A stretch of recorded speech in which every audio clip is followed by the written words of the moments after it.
Atëherë, përshëndetje, nisim këtë konferencë për mediat zyrtare, të kombëtare shqiptare. Nga Varshava, jemi këtu me trajnerin Silvinjo dhe me kapitenin Gjimshiti, si zakonisht, si çdo tradita në këtë komunikim të fundit parandeshjes. Do ta nisim fillimisht me pyetje për Gjimshitin, i cili më pas do të bashkohet me skuadrën Servitjet, ndërkohë që ne do të vazhdojmë me trajnerin Silvinjo. Atëherë, pyetja e parë për Gjimshitin.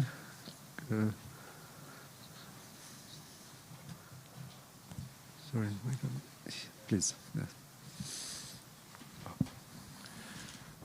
Përshëndetje Berat, Alban Xhiani, Televizioni Klan. Berat, nuk kemi qenë asnjëherë në nivele kualifikuesave të Kupës së Botës në këto kaq lart. Sa ndjen këtë peshën i ndeshje kaq të rëndësishme përballë një kundërshtari që këtu nuk është se na ka buzëqeshur shumë fati për i të vërtetës. Përshëndetje. Po, sigurisht me ndje, besoj që kemi ndjerë kësi që kur kemi arritë play-offin, por besoj që eksperienca në ndeshjet e fundit të kombëtarës ka ndregu që zhvillimi ka qenë i mirë i kombëtarës dhe besoj që eksperienca e ka bot veten dhe besoj që do jemi gati nesër të japim maksimumin. Sigurisht që kundërshtari ka një nivel të lartë dhe do provojmë gjithçka për me arritë këtë ëndër. Berat, përshëndetje, Elvis Rexha, Digital. Sa gati është kjo skuadër, duke qenë se është hera e parë, mbi të gjitha tashmë ne kemi dhe eksperiencën e qenurit në Evropian, por kemi bërë dhe kualifikuese shumë mira. A është gati ekipi përtej faktit që kemi dhe shumë mungesa? Unë besoj që ekipi do jetë gati, sepse është një rast i madh dhe besoj që nuk ka shumë lidhje eksperjenca në këto ndeshje, por është dëshira me vullneti djersa çdo gjë që lën në fushë dhe besoj që ai që është më i aftë do fitoj. Berat, Altin Sulçe, A2 CNN. Sa e vështirë është të markosh një lojtar si Lewandowski, që ka cilësi të jashtëzakonshme, një pyk tipike europiane, dhe natyrisht mendohet që është rreziku më i madh për mbrojtjen tonë.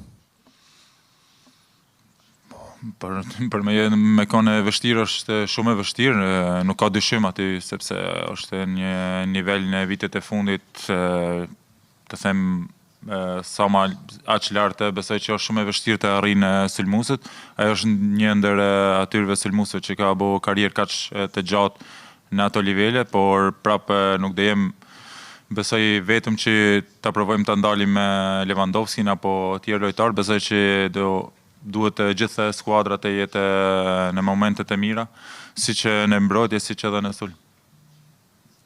Hi, Gazim Hila, The Telegraph. So, Berat, as a captain of Albania, of course, it's a small nation, and you've won the Europa League with Atalanta. You've done an amazing career in terms of the club.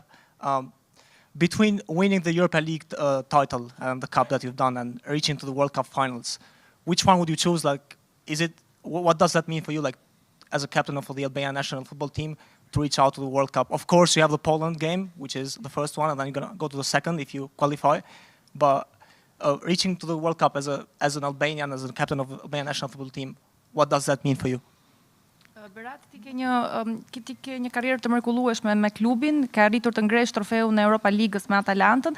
Nëse do duhet të zgjidhje mes trofeut të Europa Ligës me Atalantën dhe mundësisë për të shkuar në Kupën e Botës me Shqipërinë, cilën do të zgjidhje dhe mbi gjitha çfarë do të thotë për ty të drejtosh kombëtaren shqiptare si kapiten drejt një, sigurisht që është ndeshja përpara me Polonin, por potencialisht duke shkuar drejt Kupës së Botës. Besoj që në këtë moment nuk jam në atë pikë që të vendosi si që cilën ta preferoj, por besoj që si kapiten me bo një histori kaq të madhe me Shqipërinë, besoj që do jetë mrekullueshme dhe pa fjalë, por besoj që duhet të shikojmë hap pas hapi dhe besoj që ndeshja më e rëndësishme është nesër, të mendojmë vetëm për nesër, pastaj të shikojmë çfarë do ndodhë. Witam serdecznie w Polsce. Dzień dobry, Łukasz Cionek, kanał Cioną po oczach. Mam pytanie odnośnie właśnie jak widzi tutaj piłkarz szansę Albanii, bo Albańczycy potrafili naprawdę napsuć krwi mocnym rywalom. Wygrali chociażby w Serbii na bardzo trudnym terenie 1-0. Dobrze się zaprezentowali podczas Mistrzostw Europy, gdzie potrafili nawiązać walkę z Chorwacją, chociażby też, gdzie prowadzili przez dłuższy czas, chociaż skończyło się 2-2. Co będzie ich największym Państwa atutem właśnie w tym spotkaniu? Czy chcecie zaatakować i zaskoczyć rywala, czy też reprezentację Polski, czy też jednak poczekać na swoją szansę cierpliwie, grając dobrze w defensywie? Mirë se vini në Poloni. Si shikoni shanset ndaj një kombëtare si Polonia? Faktikisht ju keni marrë rezultate shumë të mira gjatë tyre kualifikueseve, keni arritur të fitoni në Serbi, po ashtu jeni paraqitur shumë mirë edhe gjatë Europianit 2024, ku në një ndeshje shumë të rëndësishme si ajo me Kroacinë arritët të rezistoni dhe të merrnit një rezultat 2-2 në fund. Dhe cila mund të jetë ndoshta skema, tipologjia e lojës? Do të jeni ju që do të sulmoni Polonin apo do të prisni më tepër në mbrojtje dhe më pas kur të keni hapësirë për të sulmuar? Unë besoj që shanset kur të hiq në fushë janë gjithmonë 50-50, kështu që unë jam gjithmonë ai tip që hi në fushë gjithmonë për fitore, kështu që besoj edhe gjithë kombëtarja. Rrisia besoj që ka qenë e mirë dhe e madhe, besoj që kemi marrë shumë eksperiencë në ndeshjet e fundit, të kohët e fundit, dhe besoj do na ndihmoj edhe nesër. Por taktika besoj që vendos trajneri, po të sulmojmë apo të mbrojmë, besoj që të dyja gjëra duhen me qenë pothuajse perfekte për me fitu kundër një kombëtare si që është Polonia. Okej. Pyetje tjera për Gjimi nuk ka. Okej, Gjimi, faleminderit. Faleminderit. Vazhdojmë me pyetje për trajnerin Silvinjo. Atëherë pyetja